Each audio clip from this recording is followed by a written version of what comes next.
So you're dealing with an addicted generation. This is a big time bomb ticking. This is no accident. Indeed, it is by design. I mean, seriously? I mean, I think we can all feel it. To try to make these products as addictive as possible.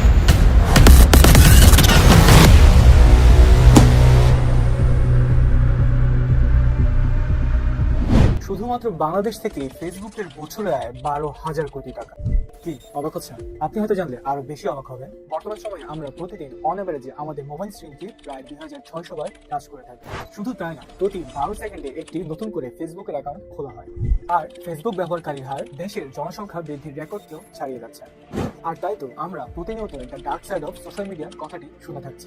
আসলে social মিডিয়ার dark সাইডটি কি? আমরা কিভাবে প্রতিদিন social মিডিয়ার এই slow poison সেবন করছি, কিন্তু দুঃখের বিষয় খুব কম লোকই এটি নিয়ে জানে এবং কথা বলে। আমরা সবাই সোশ্যাল মিডিয়া নিয়ে এতটাই বেশি আসক্ত হয়ে পড়েছি, এটি যে আমাদের প্রতিদিনকার জীবনে এত প্রভাব ফেলছে তা নিয়ে আমাদের কোনো মাথা নেই। কথা বলতে সোশ্যাল মিডিয়া হচ্ছে অন্য যে কোনো ধরনের মাদকের মতোই, হোক তা সিগারেট, মদ কিংবা গাঁজা। এটি আপনাকে ধীরে ধীরে ধ্বংস করে দিতে পারে আর আপনাকে মানসিক রোগীতেও রূপান্তর করতে পারে। আর এই সোশ্যাল মিডিয়ার ডার্ক সাইড নিয়ে আমাদের ভিডিও। আমি রিয়াদ, আপনারা দেখছেন টেকি অক্টোপাস। চলুন তাহলে শুরু করা যাক। চলুন একটু পেছনে ঘুরে আসি। সময়টি তখন 2020 করোনা মহামারীর সময়, যখন আমরা বেশিরভাগ মানুষই বেকার। পুরো পৃথিবী যখন মৃত্যুর ভয়ে এবং কর্মহীন হয়ে ঘরে বসে আছে, ঠিক সেই সময় একজন মানুষের অর্থের পরিমাণ বেড়ে দাঁড়িয়েছে $2200 কোটি এরও অনেক বেশি। তিনি আর কেউ নন, বিশ্বের 3 জন ধনীর একজন, আমাদের সবার আদরের Mark Zuckerberg, CEO of Facebook. সারা বিশ্ব থেকে ফেসবুকের মোট রাজস্ব আয় শুধুমাত্র বাংলাদেশি টাকায় প্রায় 1.5 লাখ কোটি টাকারও বেশি। ট্যাক্স আর অন্যান্য সকল খরচ বাদ দিয়ে ফেসবুকের নেট মুনাফার পরিমাণ বাংলাদেশি টাকায় প্রায় 52,000 কোটি টাকা। অথচ আপনি রোদ, বৃষ্টি, ঝড় কিংবা আপনার পরিবারের কারো অসুস্থতা সবকিছু উপেক্ষা করে প্রতিদিন অফিস করছেন, কঠোর পরিশ্রম করছেন, কাজে নিজের সর্বোচ্চ দিচ্ছেন সততার সাথে। তারপরেও আপনার স্যালারি কম। আপনার মাথায় নিজেকে ও পরিবারকে নিয়ে অনেক চিন্তা, হিমশিম খাচ্ছেন, হাঁপিয়ে উঠছে দৈনন্দিন কাজের চাপ। এত কিছুর পরেও দিন শেষে নিজের মোবাইল নিয়ে আপনি স্ক্রলিং এ ব্যস্ত হয়ে পড়েছেন। ভাবলেন কিছুক্ষণ টেনশন ফ্রি থাকি, আর নিতে পারছি না।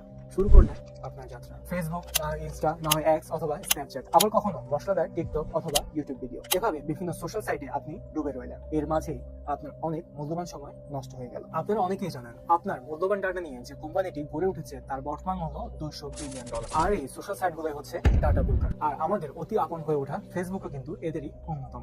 আর এদের মূলধন হলো আপনার আর আমার ইনফরমেশন। এই যেমন আপনার একটি লেডিস ব্যাগ কেনার প্রয়োজন মনে হলো, আপনি মনের মানুষকে উপহার দিবেন। আপনি ফেসবুকে লেডিস ব্যাগ নিয়ে সার্চ করলেন বা মেসেঞ্জারে আপনার কোনো বন্ধুকে লেডিস ব্যাগ কেনার সম্পর্কে বললেন। দেখা যাবে আপনার বন্ধু মেসেজ দেখার আগেই আপনার পুরো ফিড জুড়ে চলে এসেছে বাহারি লেডিস ব্যাগের বিজ্ঞাপন। ফেসবুকের আর্টিফিশিয়াল ইন্টেলিজেন্স কিন্তু জেনে ফেলেছে আপনার একটি লেডিস ব্যাগ প্রয়োজন। আপনাকে ফ্রি সার্ভিস দেওয়া ফেসবুক বা অন্যান্য সামাজিক যোগাযোগ মাধ্যমগুলো আপনাকে কাস্টমার হিসেবে নয়, বরঞ্চ দেখে পণ্য হিসেবে। আপনার পছন্দ অপছন্দ, রিলেশনশিপ স্ট্যাটাস, বয়স, উচ্চতা, পরিবারের সদস্য, আপনি কতটা কেনাকাটা করেন, আপনার রাজনৈতিক অবস্থান, এমন সকল তথ্যই এদের ব্যবসার মূলধন।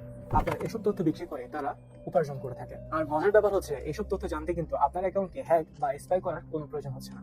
আপনি নিজ থেকে সব তথ্য ফেসবুকে দিয়ে দিচ্ছেন। ভাবছেন কিভাবে দিচ্ছেন আপনি? চলুন তাহলে মনে করিয়ে। এই যেমন কিছু পছন্দ হলে আপনি like, new relationship status update করেন, ইভেন্ট হলেও আপনি আপডেট করেন। এর মধ্যে আপনার একটি অনলাইন ভার্সন কিন্তু জেনারেট হয়ে গেছে সোশ্যাল মিডিয়ায়। এক কথায় আপনি যাই করেন না কেন সবকিছু কিন্তু আপনি ফেসবুকে শেয়ার করছেন, এবং আপনার এই সবকিছুর দিকে কিন্তু ফেসবুকের নজর। এইসবই কিন্তু আমরা করছি আমাদের নিজেদের অজান্তে। কোনো ধরনের টার্মস এন্ড পলিসি না করেই আমরা ক্লিক করে ফেলছি আই এগ্রি এই বাটনটিতে।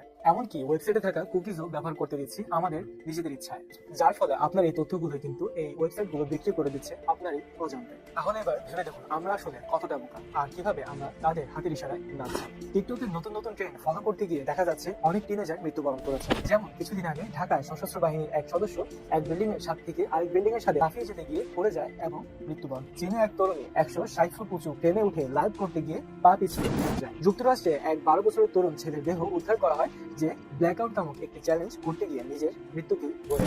2020 সালে এক ভারতীয় তরুণ এক ট্রেন থেকে আরেক ট্রেনে লাফিয়ে যাওয়ার ভিডিও ধারণ করে টিকটকে ভাইরাল হওয়ার চ্যালেঞ্জ নিতে গিয়ে হারায় নিজের প্রাণ। এভাবে কিন্তু সোশ্যাল মিডিয়ায় ভাইরাল হতে গিয়ে মৃত্যুর হার বেড়ে চলেছে। আর চিন্তার বিষয় হলো এই ভাইরাল হওয়ার ইচ্ছাগুলো কিন্তু বিশেষ করে দেখা গিয়েছে তরুণ তরুণী প্রজন্মদের কাছে। এই সব কিছু ভাইরাল হওয়ার আশা আর রেভিনিউ কামানোর নেশায়। আর দুঃখের বিষয় হচ্ছে এত কিছু দেখার পরেও এই কোম্পানিগুলো অন্ধের মতো ভূমিকা পালন করছে। কি বিশ্বাস হচ্ছে না? তাহলে নিজ মুখে শোনা যায় যারা তৈরি করেছিল এই সোশ্যাল মিডিয়াগুলো তারা কি বলছে।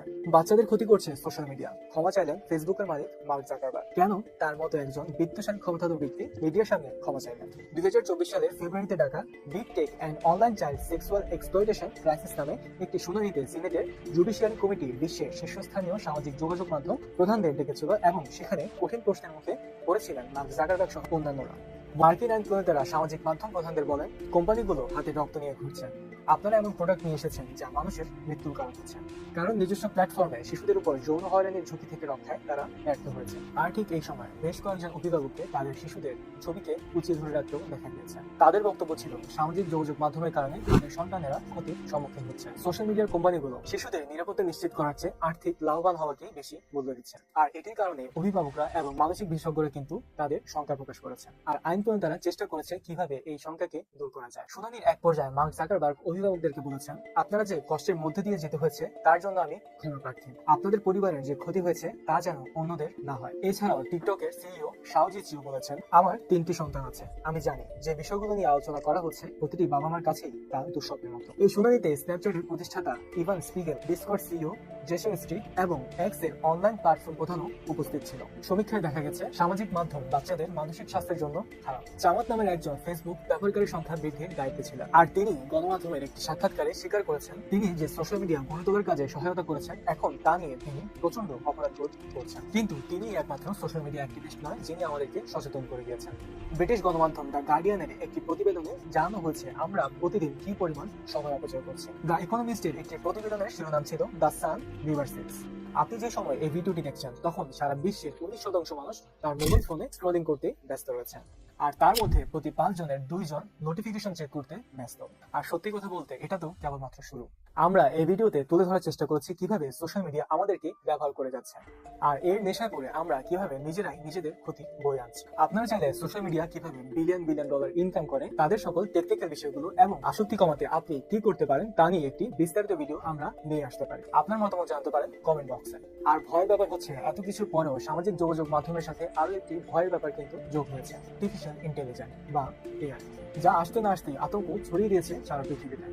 এই আর্টিফিশিয়াল ইন্টেলিজেন্স বা এআই কতটা আতঙ্ক এবং কিভাবে আমরা এই আতঙ্ক নামক এআই থেকে আমরা বাঁচতে পারি তা নিয়ে একটি ভিডিও আছে আমাদের চ্যানেলে, চাইলে তা দেখে আসতে পারেন। ধন্যবাদ সবাইকে, আসসালামু আলাইকুম।